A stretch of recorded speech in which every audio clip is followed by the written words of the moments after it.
Beyonce got a lot of slack for my dad being a manager. They would say that he's treating her differently because she's his daughter. Two other ladies decided they weren't happy with me managing the group and they wanted me to step down, saying that you were going to fire the manager without the team agreeing to that was not a good thing.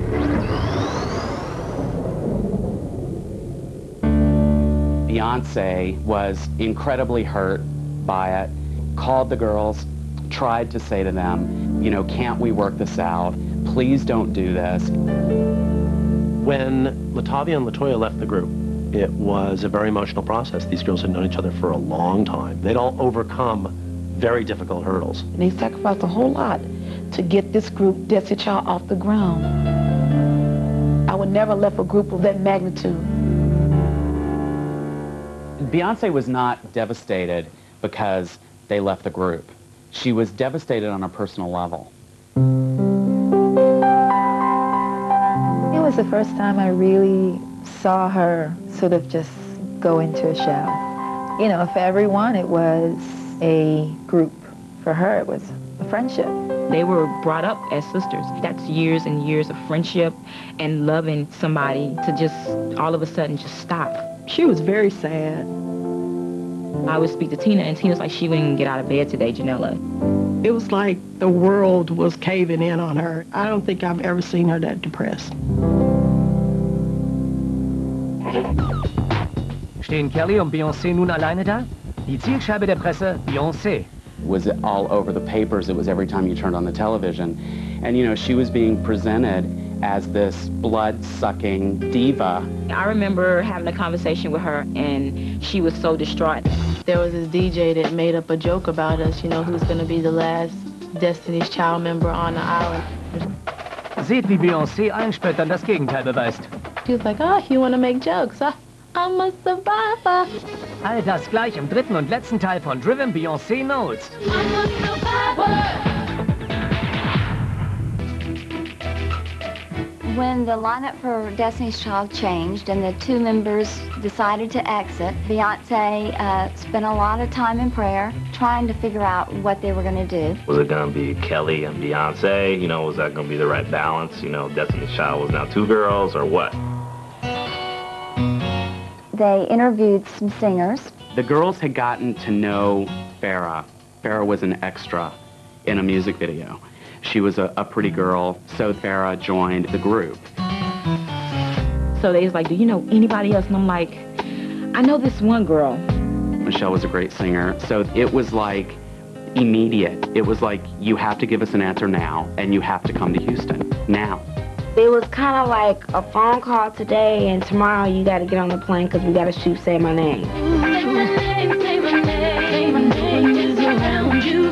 Baby, I love you. Say My Name was the first video with the two new members. It was so nerve-wracking because, okay, this is the new Destiny's Child. You know, like, okay, what are they about? Say my name. Anytime that you go through members, people are going to be talking. You know, there's definitely a buzz and rumors fly. There's a lot of mud slung in and around the music industry. When you have a group and you're like the person who's out forefront, people always tend to point the finger at you. Anything negative that happens, Beyonce gets blamed for it. Why is this pressure all on me? The lead singer takes all the flack. You know, that comes with the territory. The press and everyone completely targeted her. Oh, she's a diva. Oh, she's this and she's that. It was all over the papers. It was every time you turned on the television. And, you know, she was being presented as this blood-sucking diva. And then, yeah, she's got a whole nother thing attached to it that her dad's the manager. The obvious angle for the press was Matthew was the Svengali, that Beyonce was getting all of the attention. It was unbelievable. The hate mail completely and totally targeting Beyonce specifically. I remember having a conversation with her, and she was so distraught. She was like totally in tears. I couldn't even understand what she was saying. We wouldn't even tell her some of the things we read because we know how she would react to it. She would just get so depressed when people would make judgments on her and call her a diva. It's a very unforgiving type of industry. Fortunately, what we've learned to do is to make the media work for us. Even negative press can be good press. There's no such thing as bad publicity. Definitely helped them with sales. It sort of was a mixed blessing. In a crazy kind of a way, it worked to her advantage. It was putting eyes on her. And for her to be able to rise through that just made her a bigger star.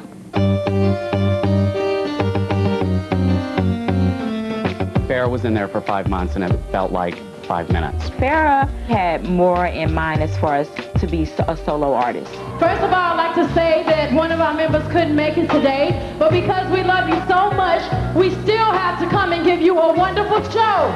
For her to come into a group that was already established and there was already a forefront person was kind of hard for her. So I think that's why that situation didn't work out. On the phone, the 3 remaining members of Destiny's Child, Beyonce, Kelly, and Michelle. We have to say that Farrah was not kicked out of Destiny's Child.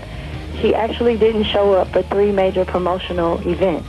So we all agreed that Farrah and Destiny's Child should part ways. The transition was easy for some reason. It was like, okay, she's gone. She wasn't here that long.